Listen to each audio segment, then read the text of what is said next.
Ela desceu correndo pro porão e desapareceu como fumaça.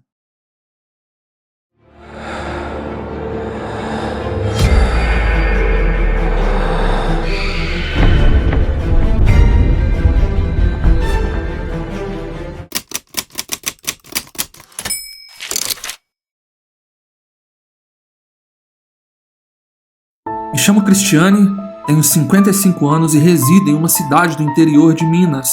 E hoje sou psicopedagoga concursada em uma escola da prefeitura da minha cidade. Nasci em uma família que a religiosidade sempre esteve presente. Meu pai era pai de santo e fazia os atendimentos dele nos fundos da nossa casa. Minha mãe não compartilhava a mesma fé do meu pai, mas acreditava em Deus e, quando eu e meus irmãos crescemos, nenhum deles nos impediu de ir à igreja evangélica, a qual eu frequento até hoje, inclusive. Minha família era grande, 6 irmãos. Tínhamos uma vida simples, porém feliz. Como a espiritualidade era trabalhada diariamente na vida do meu pai, eu e meus irmãos presenciamos fenômenos sobrenaturais algumas vezes. Mas algumas coisas muito específicas ocorreram comigo desde bem novinha, e a primeira delas envolveu o que muitos hoje chamam de mulher de branco. Eu era bebê, tinha apenas 6 meses de vida, e o que eu vou relatar agora é o que eu cresci ouvindo por parte do meu pai e do meu padrinho Paulo. Minha cidade é muito quente. Em dezembro pode marcar até 40 graus. Era fim de ano e minha casa não possuía uma laje, fazendo dela extremamente quente. Ao final da tarde, meu pai tinha o costume de estender uma esteira de palha no quintal e ficar ali comigo, que era bebê, se refrescando enquanto vigiava meus irmãos brincando na rua. Na época não tínhamos iluminação elétrica e quando escurecia era preciso colocar as crianças para dentro de casa. Minha mãe fazia o jantar, que naquele dia seria um pouco mais especial, porque meu padrinho Paulo estava com a gente. Meus irmãos se envolveram em uma briga com os filhos dos vizinhos, coisa de criança, por causa de uma brincadeira. Meu pai e meu padrinho, por serem os únicos adultos ali, se aproximaram para resolver o embate, me deixando dormindo na esteira de palha estendida dentro do nosso quintal. Veja, isso ocorreu há mais de 50 anos. Não tínhamos cerca no quintal separando da rua e a visão entre a minha casa, meu quintal e a rua era ampla. Sem muros era possível ver tudo ao redor e ainda não estava escuro.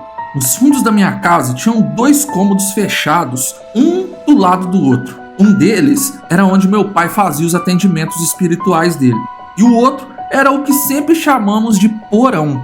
Ele era fechado e possuía um portão de madeira. Lá tinham apenas 2 coisas: um poço artesiano onde a gente pegava água e um tanque feito de argila onde minha mãe lavava a roupa e a louça. Quando meu pai e o padrinho se afastaram apenas alguns metros para apaziguar a discussão da molecada, meu padrinho, ao olhar de relance, viu que alguém se aproximou da esteira que eu estava dormindo. E ao virar o seu rosto, ele viu uma mulher magra, dos cabelos escuros e soltos, de vestido branco, que se abaixou estendendo os braços para mim, como se fosse me pegar. Rapidamente, meu padrinho Paulo gritou pro meu pai: "Nelson, ela vai roubar sua filha!" Eles contavam que não conseguiram ver o rosto da mulher, porque o cabelo impedia, mas que quando meu padrinho gritou, ela se levantou já virando e correu em direção ao porão da minha casa. Os 2 foram atrás e viram ela entrando no portão de madeira do porão que estava aberto. Ao entrarem lá, não tinha mais ninguém. Ela desceu para o porão que não tinha saída e desapareceu como fumaça. O poço estava tampado com uma tampa de madeira pesada e seria impossível de alguém ter caído lá. Todo o chão do local, desde a rua até o porão, era de terra batida, sem nenhum tipo de calçamento. Meu pai e meu padrinho retornaram para a rua a fim de acalmar minha mãe, que ouviu os gritos e já estava comigo nos braços chorando muito. Foi aí que eles perceberam que as únicas marcas de pegadas no chão eram as deles. Somente 2 pessoas tinham passado por ali, não 3. Ao perguntar às crianças se elas tinham visto a mulher, todas elas responderam que não viram nada. Somente o meu pai e o meu padrinho viram. Somente os dois viram a mulher de branco entrando no porão. E somente eles perceberam que aquilo se tratava de uma entidade. Naquela semana, a mulher de branco apareceu mais 2 vezes no meu quintal. Ela foi vista pelo meu pai e fugiu, desaparecendo na direção do porão. Meu pai se juntou com outro amigo chinês, que também era pai de santo, e com meu padrinho Paulo para fazer um trabalho de limpeza espiritual. Nunca mais ela foi vista novamente. Eu cresci e, quando criança, enxergava muitas cabeças que vinham atrás de mim. Elas vinham flutuando, elas não tinham corpos, eram apenas cabeças. Eu via claramente. Meu padrinho Paulo conversou com os meus pais que todos esses eventos estavam ligados e eu precisava desenvolver minha mediunidade. Apesar do meu pai ser médium e trabalhar com isso, ele nunca quis que os filhos se envolvessem. Eu não sei o porquê, ele evitava esses assuntos. Um dia meu pai me chamou, fez um sinal de mãos em mim para que a minha mediunidade fosse fechada.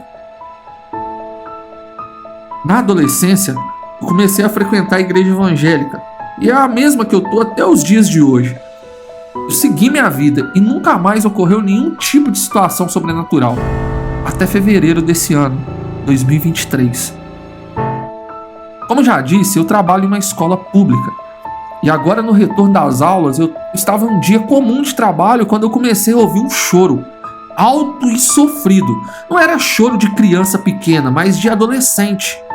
Eu procurei pela escola, olhei atrás da minha sala se tinha alguém ali chorando, chamei o supervisor de pátio e a secretária para ver se eles escutavam, mas só eu ouvia o choro. Aquilo angustiou meu coração de uma forma que eu não sei explicar. No meio da tarde o choro parou, mas eu senti que precisava ir embora. Eu comecei a passar mal e sem pensar eu fui para casa. Quando eu cheguei, eu soube que uma adolescente muito próxima a mim tinha sofrido uma situação delicada que eu não posso expor aqui. Ao ouvir o choro do garoto, era exatamente o mesmo choro que eu tinha ouvido ao longo do dia no meu ambiente de trabalho. Eu não sei o que pensar sobre isso. Eu não sei se foi um aviso divino ou outra coisa. Meu pai e meu padrinho não estão mais vivos para me orientar. Eu pensei em contar tudo para o pastor da igreja que eu frequento, mas eu tenho medo de ouvir frases carregadas de preconceito, porque eles tendem a acreditar que tudo é demônio. E sim, eu acredito que tudo está conectado de alguma forma. Só que agora eu estou mais atento aos sinais que a vida tem me enviado. Quer enviar seu relato? Em breve nós disponibilizaremos um e-mail para esse fim. Enquanto isso, você pode ir lá no nosso Instagram, @oordinário.selvagem, e nos enviar em inbox o seu relato, e será um prazer transformá-lo em vídeo. Fica ligado e até a próxima!